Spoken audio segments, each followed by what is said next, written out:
Hey everybody, if you own an RV or plan to, then we are going to show you in this video how to save thousands of dollars in damage and maybe even keep you healthy by replacing this little part with this instead. Yep, it's going to save you money, guys, and it's going to stop all the weird things you thought were coming from something different. We're going to show you.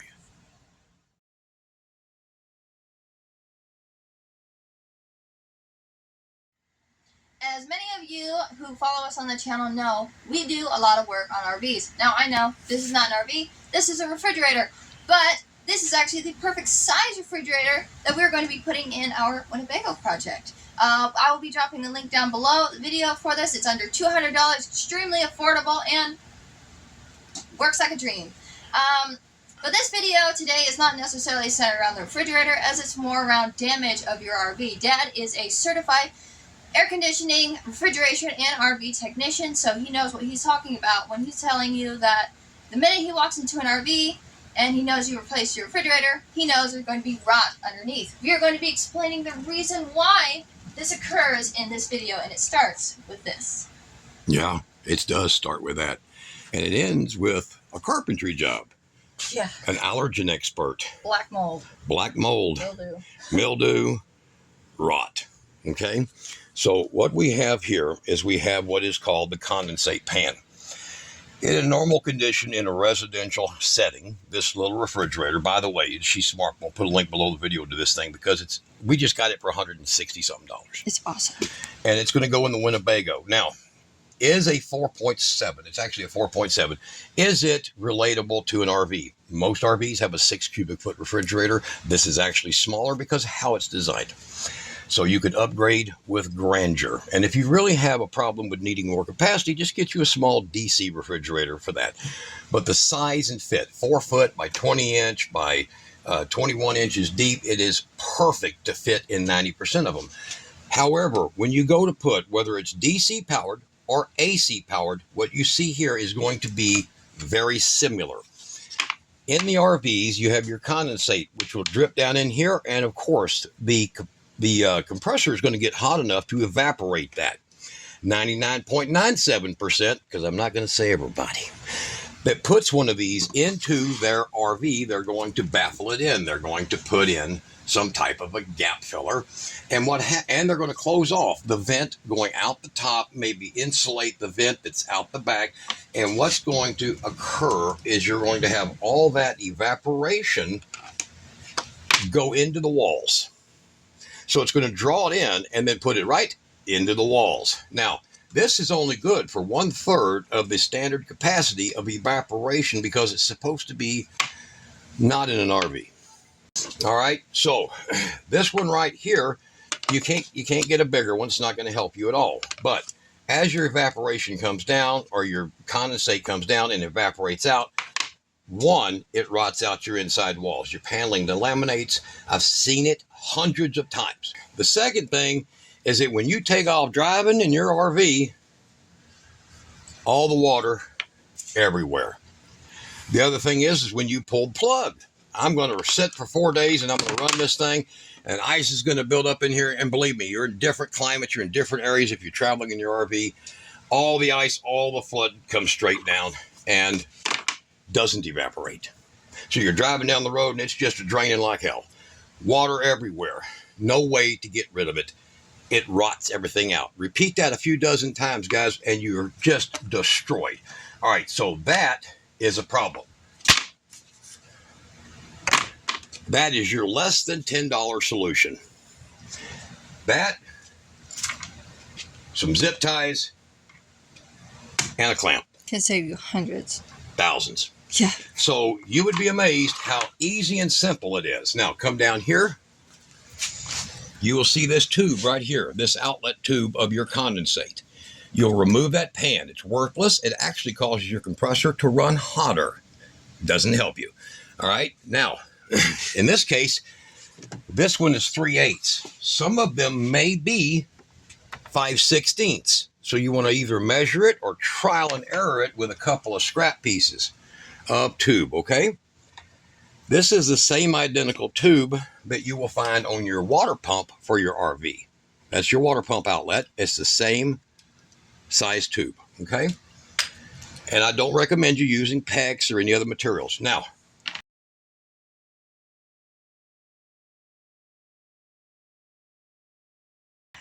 when you've installed this inside your RV, you also have a hole where the gas line's at. So now you can look underneath. Typically, there's a hole somewhere where your gas line comes up for the old refrigerator, the old 500-watt electric charged refrigerator. And by the way, this thing's 65 watts, guys. And I'm going to show you a chart here in a second about why this model, this style, that brand of compressor is a best condition that you're going to deal with. That's why we chose it. Longer running. All right. So what you'll do is you'll take your hose and you'll put your hose inside and find out about where you want to make a bend. Now you're like, I already see 5 people already beating their keyboard to death. But bugs will get in. You're 100% correct. They will if you run it straight. We're not running it straight. We're going to put a weir in. A weir is exactly what you see in your P-trap, but we're going to put a double weir in, just like that. And as long as your output is below and the top of your weir is below your input tube, you're just fine to install this just like this. And so I'm just going to put one zip tie on there for the demonstration of this. Hard to do one hand there. This is new hose, so it's a little stiff here. Okay, and I'll put one where the 2 hoses will go together. I think we'd probably be better out. Yeah, there we go. But I'm going to put 2 total. Put 2. On. Okay. All right, so now I recommend, because zip ties age, all right, put your doubles. Or just make sure you use a really good brand. All right, then your hose will come out like so. So I will reach in here. I will stuff the hose right through here. Now yours may be different, but if you order the Galanz, it'll look just like this. And it'll make this very easy to do. Now I'm going to put the hose on there, put a clamp on, and put the hose on the end of that tube. Just like so. And now, my condensate, you need a 3-foot hose, and I'm sorry guys, I only had a 2-footer here.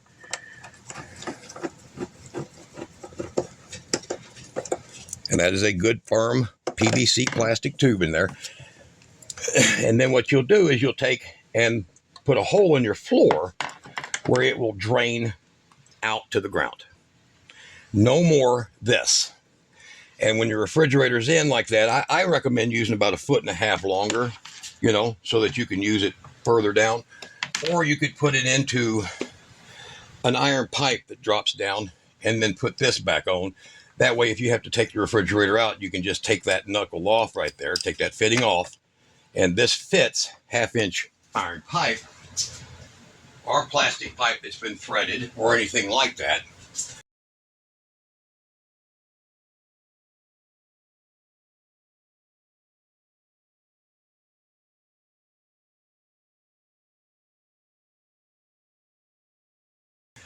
It fits it as a standard thread. You see that? So that fits it. So you could put like a heavier pipe. So maybe you don't want the rubber hose or vinyl hose being damaged. You can poke that through and connect it. And then you're making a drain. If you're worried about bugs and insects, don't worry about it. The water that will stand inside this tube will not allow them, just like in your sewer gases of your either your toilet, your sink, your kitchen sink, a P-trap, same effect right there. So this allows you to send the water out without it being evaporated back into the living space or the rear of the cabinet, because these typically will have almost 5 or 6 inches open space. You will not be able to control that. And if you leave your little hatch, then your compressor is fighting 100-degree outdoor temperatures or whatever that's, you know, that it has to fight. This airspace, just the air column back here, allows it to do just fine on the cooling. But the water is the deadly enemy of using these type of refrigerators. You see? So you want to stop that. Now inside of this refrigerator, all that ice and frost that comes off the cooling coils everywhere, all goes down through here. This here is not this here is not going to be collecting any of it. So you might just, like you typically, you'll open the door and wipe that out, but leaving all that ice when you take off driving, or you unplug, or you do something else with it, or you clean it, yeah, you can just spray cleaner in here and just wipe it all to that, and outside it goes. The smart move is to divert your condensate. No more rot, no more mold, which I have seen so much mold. I have had to go in with hazmat suits on to deal with people's RVs that had these put in them. And it don't matter if it's AC or DC. And if you're wondering, like, well, I'll just get a DC because it'll run straight off battery. Well, you first got to know, is the math worth doing? All right. So Kira put that link under this because that's what it cost. Okay. And it burns that much power, 65 watts. This is the GE version of a DC powered 1224 volt, $874. Rec Pro, smaller than, $695. There's the wattage they use. A 500 to 800 watt inverter, $75 to $110 on average. And this is still 70% cheaper than a DC powered. So how much energy are you going to waste with the conversion? So I just did a video, and you can check it on the channel, of taking this little tiny 500 watt inverter and placing it in here. So if you want a DC powered, look below the video. I'll put a link to that short I did. It's just a short. There's your DC powered. How much did I spend on the DC powered? Well, I'll do the math right quick. Refrigerator delivered to the door, $1,734. Micro 500 watt inverter, $78.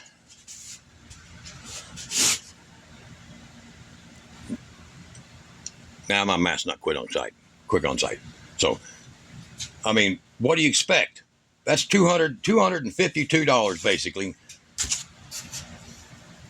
And it's like, but the efficiency, that inverter is only 96% efficient.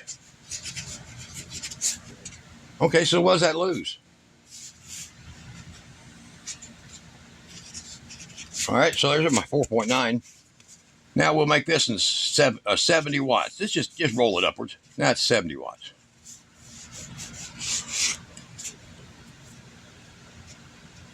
Still more efficient. And the cool thing is, well, you need to run your laptop anyhow, right? You need to run your TV anyhow, right? Well, there you go. Put you an outlet in right here. Plug in your TV from that. Oh, wow. So that makes this deal a hell of a lot better deal, don't it? All right, so the video was basically about telling you don't rot. But the video also showed you don't get scammed. Would you believe that the price of a DC powered refrigerator, if I put a DC compressor in here, and yes, you can do that. Everything has to change, controls everything, okay? But if I put a DC compressor in here, that DC compressor don't cost a nickel more than this one. Wow. They're nailing your asses because it's DC. Yep.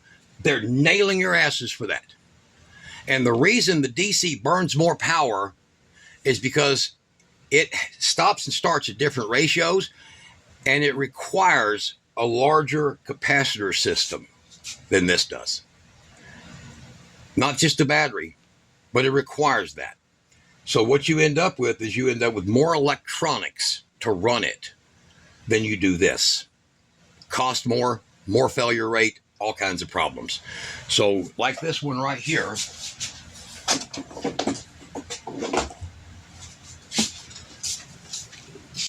in here, there is a control board that if it goes out, that DC compressor, because this is a 12 volt freezer, is worthless. In this one here, it's a relay. Yeah. Goes to a standard thermostat. That's it. That's it. Nothing else. Effectively, this will last 5 to 10 years longer than an average DC refrigerator. So what did you spend your money on?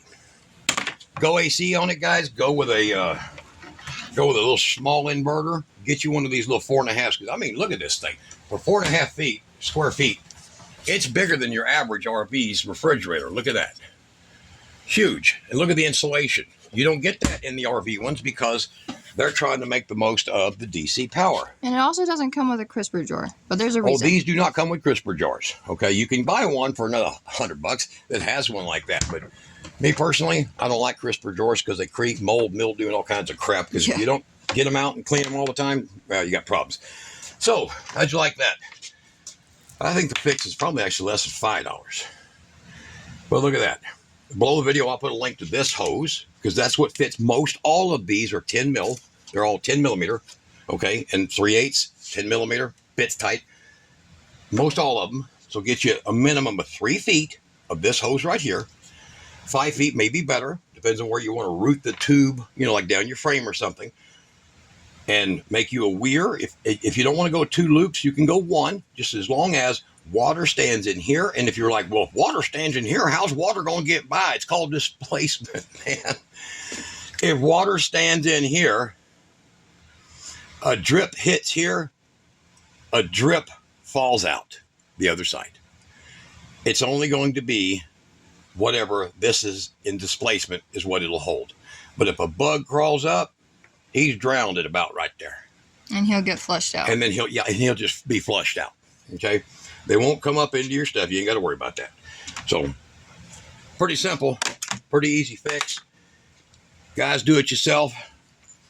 I wish the hell the DC refrigerators were priced realistic, but you're just being had. You're being bent over and had when it comes to the price of a DC refrigerator.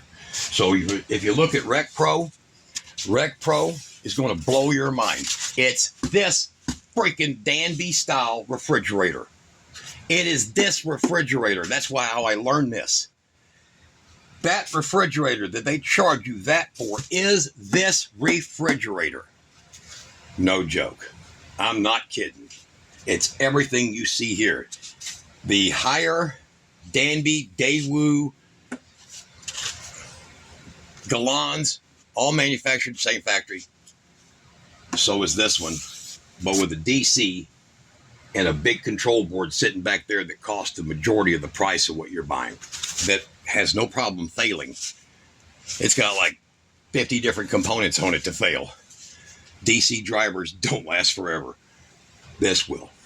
All right, guys. Pick proper, pick right. Get that put in. Save that just in case you want to try to use it in a home later. Because it'll live longer than your RV. All right, guys, y'all be good.